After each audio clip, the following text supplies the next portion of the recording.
국민연금 수탁자 책임전문위원회가 어제 한진칼, 대한항공에 대한 주주권 행사 관련 의견을 기금운용위원회로 넘겼습니다. 예상과는 다르게 적극적인 주주권 행사에는 부정적인 의견이 다수를 이뤘는데요.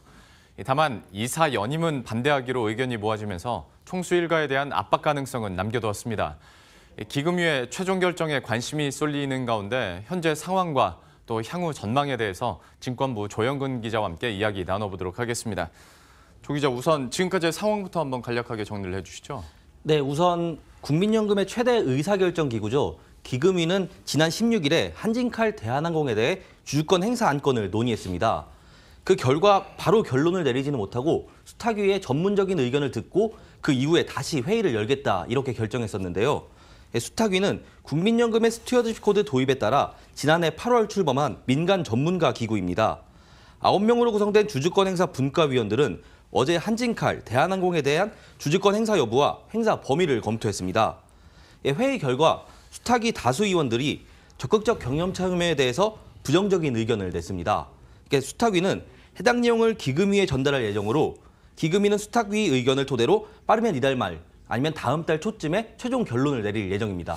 그럼 그걸 한번 들어봐야겠네요. 주주권 행사에 대해서 위원들이 좀 부정적인 의견을 다수 낸 이유가 뭡니까? 네, 이게 찬반 측 의견이 좀 팽팽하게 맞섰다 이런 얘기가 많이 나오는데요. 주주 가치를 제고해야 한다는 찬성 측 의견과 그리고 지금 수익에 미치는 영향을 고려해야 한다 이런 반대 측 입장이 맞섰습니다. 위원 5명은 한진칼과 대한항공에 대한 적극적 경영 참여에 반대 의견을 표한 반면 2명은 찬성 의견을 냈습니다. 나머지 2명은 한진칼에 대해서는 찬성, 대한항공에 대해서는 반대했습니다. 그러니까 정리하자면은 한진칼에 대한 의견은 5대 4로 박빙이었고 대한항공에 대한 거는 7대 4 반대가 우세했습니다. 반대 측은 경영 참여를 위해서 투자 목적을 변경해야 한다는 점을 지적했는데요. 이게 현재 국민연금은 한진칼과 대한항공 지분을 가지고 있는데 단순 투자 목적으로 보유하고 있습니다. 하지만 이게 투자 목적을 경영 참여로 변경할 경우에는 지분이 1% 변동 시 5일 이내에 보고를 해야 되고 또 6개월 안에 발생한 매매 차익은 모두 반환해야 하는 의무가 생깁니다. 근데 약간 좀 이런 결론에 의아할 수도 있을 것 같습니다. 지금까지 흘러왔던 분위기로 봤을 때 국민연금이 어떤 강력한 주주권 행사를 할 것처럼 이제 예상이 많이 됐었고 분위기도 그렇게 형성이 됐는데 오히려 투표를 해봤더니 뭐 결과가 이렇게 나온 거에 대해서는 좀 벌써부터 그러면 어떤 스튜어드십 코드 행사에 대해서 좀 힘 빠지는 거 아니냐라는 얘기도 당연히 나올 것 같은데요. 네, 맞습니다. 이게 스튜어드십 코드가 힘이 빠지는 거 아니냐 첫 발부터 그런 얘기가 많이 나오는데요. 그 이유가 수탁위가 너무 소극적인 태도를 보였다 이런 지적이 나오는 겁니다.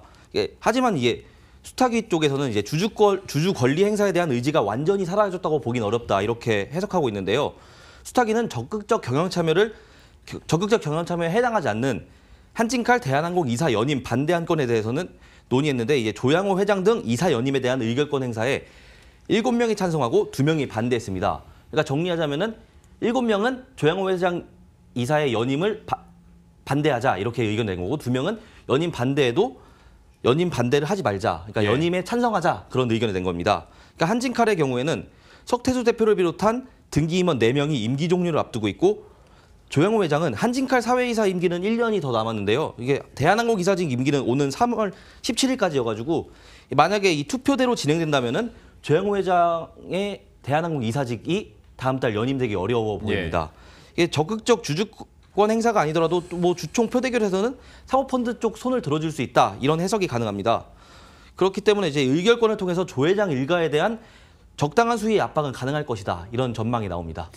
참 어떤 부분에 있어서는 예상과 좀 다른 결과들이 나왔고 이사 연임에 대해서는 반대한다라는 입장이 크게 나오긴 했는데 그러면 이런 흐름들이나 결정에 대해서 시장 반응은 좀 어떻습니까?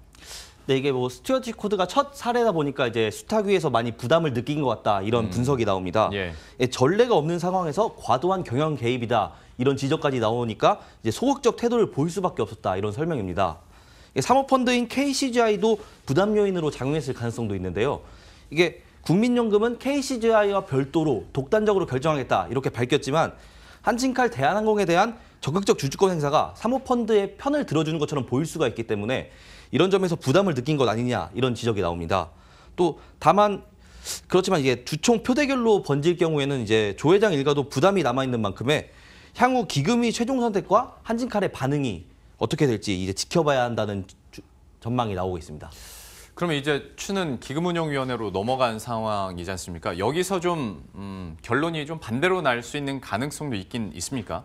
네, 뭐 아까 말씀드렸듯이 최고 의사결정 기구는 기금이기 때문에 기금위에서도 충분히 수탁자위 의견을 뒤집을 가능성이 남아 있습니다. 박능우 보건복지부 장관은 앞서 수탁위에 안건을 부의할 때 수탁위 의견을 존중하면서도 다시 기금위를 열어서 그 안에서 다시 논의를 하겠다 이렇게 밝혔는데요. 이게 무슨 말이냐면은 수탁위에서 전문적인 검토를 거친 의견도 들어보겠지만 무조건 그대로 의견을 따르는 게 아니라 새로 논의를 거쳐서 의사를 결정하겠다 이런 말입니다. 또 수탁위도 다양한 의견이 나온 만큼 합의된 하나의 의견을 전달한 것이 아니라 다양한 의견 전부를 다 기금위에 보고하기로 한 만큼 이 결정이 뒤집힐 가능성은 아직 남아 있습니다. 또 이제 문재인 대통령의 발언도 변수로 떠오르고 있는데요. 예.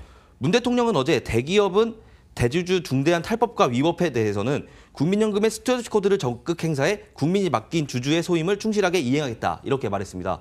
이게 무슨 말이냐면은 틀린 것은 바로잡고 반드시 그 책임을 묻겠다 이런 말인데요.